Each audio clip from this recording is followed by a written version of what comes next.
Alright, so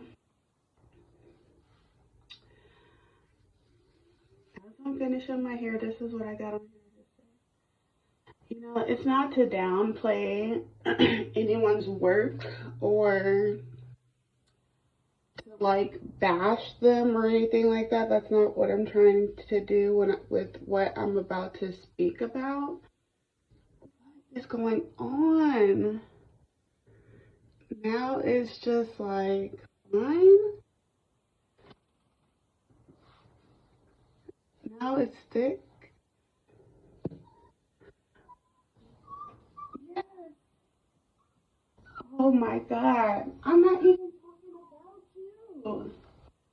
No, don't get on my vlog. Didn't you say you don't want to be on vlog?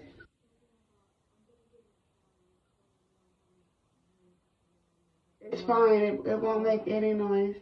You want to go outside? Angelo, can you put her outside? Yes, actually. Quite, quite honest, I do not know where Zaza is. Zaza. Okay. Maybe I need something else. I don't know what's going on here. But I know what I'm about to do. It's about to be a quick, easy, really easy. I don't want you guys to see my underarms. That's why I'm being like this. How about just a short bottom messy bun? Bottom messy bun. I'm not doing anything special today. But I could just put my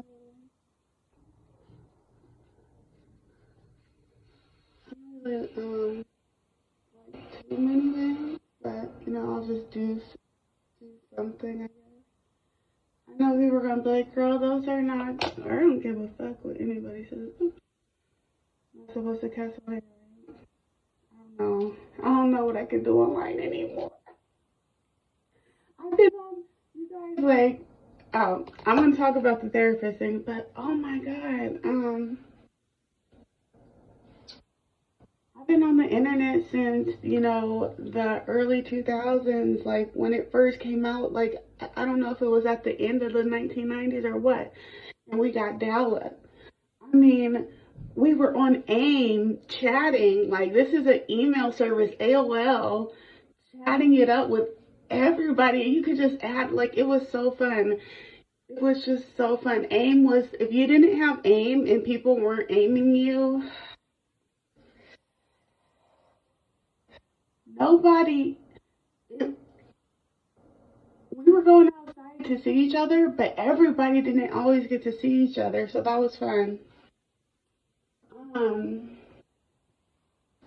so anyways, I don't know. In the 90s, people were less sensitive. Like, me and my cousins and my brother, we used to be on the phone chat. I don't know if anybody knows that, like the actual phone.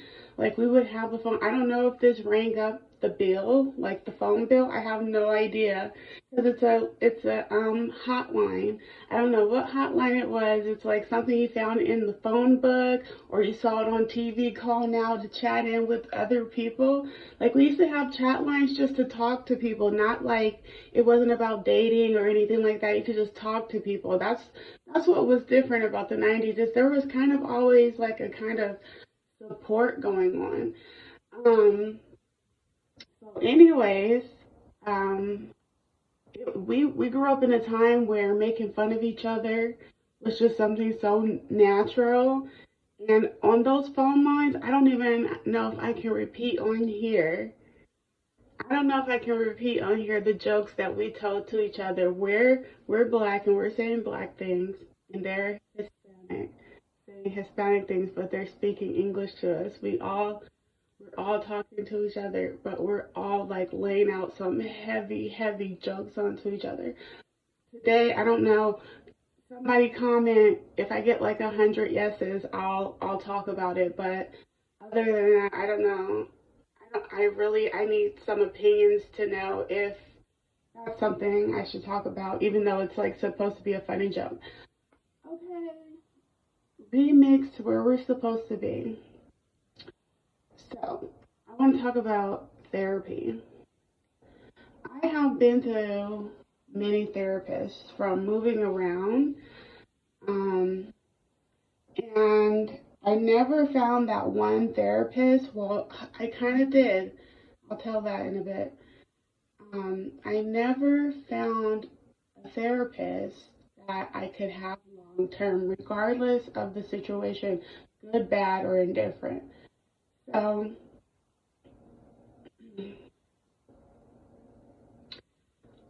I got this one military therapist. It was a woman and she was pregnant.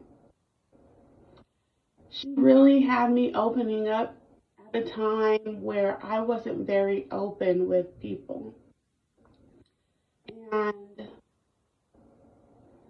And then she got orders that she had to leave. And that's just how it is. Like when you get orders, whether you're the family member, whether you're the service member, like your family, if you got a family, your family has to tag along to wherever you're being stationed. So, I mean, I totally was devastated because I felt like I was going to tell her something deeper that was going on at that time. And I think that discouraged me from wanting to have a therapist. It's like the thought of having a therapist wasn't on my mind anymore. Survival was. And I think with that perspective, we need to think about mental health a lot different because I'm sure that everybody's brain wants relief. Whether they know it or not, their brain wants relief. Somehow, some way. There's self-therapy, there's therapists you can talk to, psychologists, psychiatrists. They're all for different levels of mental health, you know.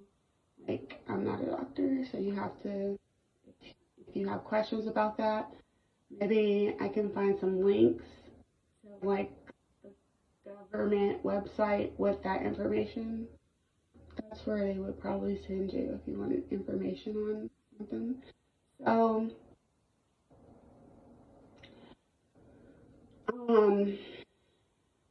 we need to take into perspective the way that we handle mental health because some people who wanted the help but keep getting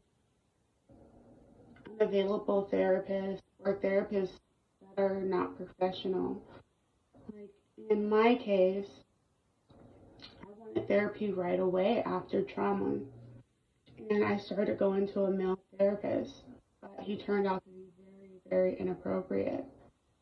And I was so unhealed that I was allowing him to push, and do things that were very inappropriate, whether they were minorly inappropriate or truly inappropriate. Um, I didn't have the confidence, I didn't have the strength, I didn't have the capacity in me to stand up for myself until after. And then after, I don't want to be looked at as, oh, this person is just being um, repetitive because maybe the therapist has already said, oh, this person, blah blah blah. If they were acting like very unethical already to your face and doing stuff, like what else? I don't know. So it makes you scared to want to speak up. So years later, I started therapy again, and it was with a female therapist, and I thought it was safe to share that I dealt with a therapist that was very inappropriate. And then I felt like she was starting to be inappropriate, like telling me the stories over and over, like she kept repeating about her and her boss going to a sound bath and something and like it's passive aggressive, like, oh, if somebody wanted to tell my boss something, blah blah blah, they could have come to, like, using my situation and then putting her own example into it. But literally, this is what she said to me, like, if someone needed to go to my boss, she was like if somebody needed to go to my boss or um, something like that, they could tell me first. I don't completely remember. And then she like kept reminding me, like every session, that oh, you should go to the sound baths. Even though I told her I don't have a car right now, like I can't get there. I can't take the kids there right now if they don't have a special class for the kids while I'm in that class because my kids, some of them have um, sensitivity to sound and light and stuff. I told her this multiple times, but she kept telling me that I needed to go to these sound baths. Her and her boss go there and talk about everything and blah blah blah blah blah and gives her advice on her clients. It was just really weird. And I shared a stressor with her that happened. Um, and I feel like instead of her being a therapist, she was being herself and judging me. She wasn't in therapist mode, and it just made me very uncomfortable. So I started doing stuff for myself. Like I even tried to get another therapist in that same company, but it was like very vague, very, it doesn't feel like, I feel like if I find a therapist that's good for me, the therapist is going to, like, I'm going to feel at home in the heart. And that's how it should feel if you're talking to somebody and they need your help and they're coming to you with their problems that they really don't want to share with anybody. They don't know if they're going to look crazy or if there's going to be some medical term for something that's going on with them, and that's scary for people, especially adults who kind of have some information on mental health and say, "Ooh, I kind of have some of those symptoms," when a lot of symptoms are interchangeable in the medical record. So, a lot of people could just be scared doing benign research on things, including me. I think we all have. But when you go to someone who has signed a contract to be ethical, and they're not ethical, no matter what insurance you have, how in the world can you be in that profession and you're unethical, unempathetic, uncaring, not respectful? Um, I think it's just really turned me off of therapy with particular talk therapists, but I've found a different way to give myself therapy, like yoga, like meditation. Meditation can really take you to different realms. Like I have been meditating daily, and sorry, I'm turning into the hawk. um, I've been meditating daily, and that feels so good. And I don't know, sometimes I sun gaze a little bit, and then I'll go straight into meditating, and I see like this circle of different auras, like red, white, and orange. And they're like, it's almost like a geode that I'm seeing in front of my face, and it's just like pulsing in and out, pulsing in and out. And then I just like get like the deepest message. I get the deepest messages. And so if you think that meditation doesn't like it makes you reflect on yourself. Um, if there's something that's inside of you that needs to be purged and cleaned, meditation is going to make you address it because then you're not going to feel good. And feeling good is the most important thing that you need in your life. It's feeling good. Because if you feel good, then good feeling things are going to come to you. Yes, I'm totally into like reading and learning about affirmations because it has really, really. Eat a cereal bar. I'm coming right now to get you guys some juice in a second. So,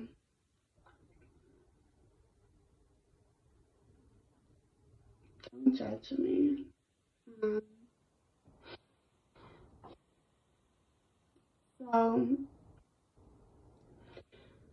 um, as I was saying, There are so many different ways to do self-therapy. There are even CBT apps. I think it's something with like brain training for trauma, and you can get apps to do that. You can get apps for PTSD, CTSD, depression, anxiety. You can read self-help books.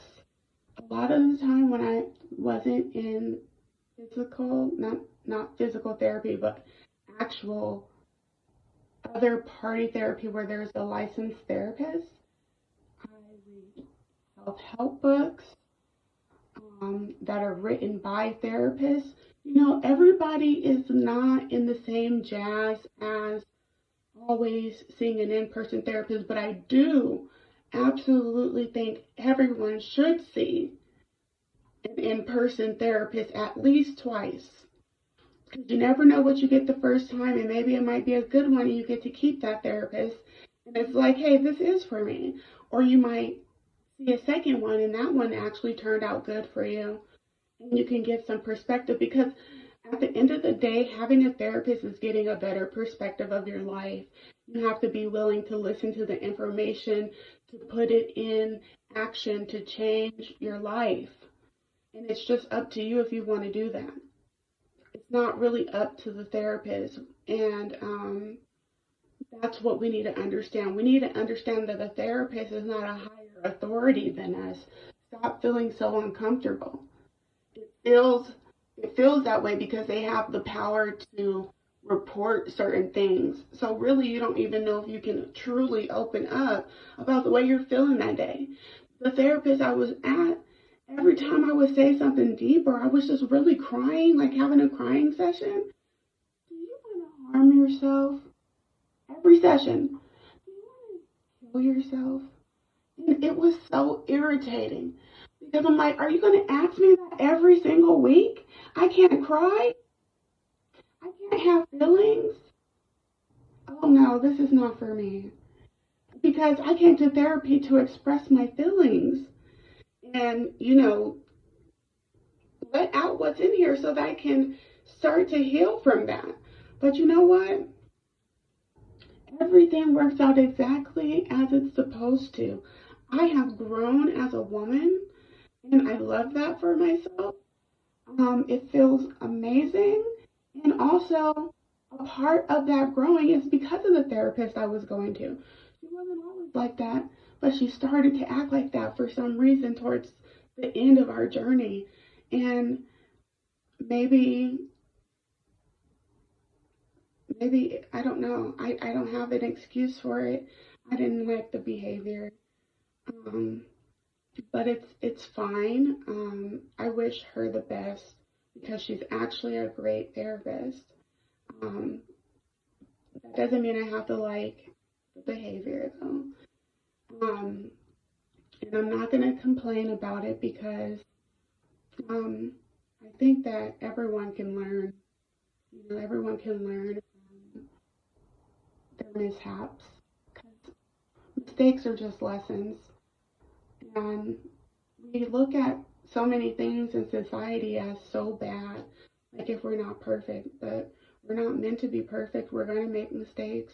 We're going to keep making mistakes because tomorrow's a new day. And who knows what tomorrow will be.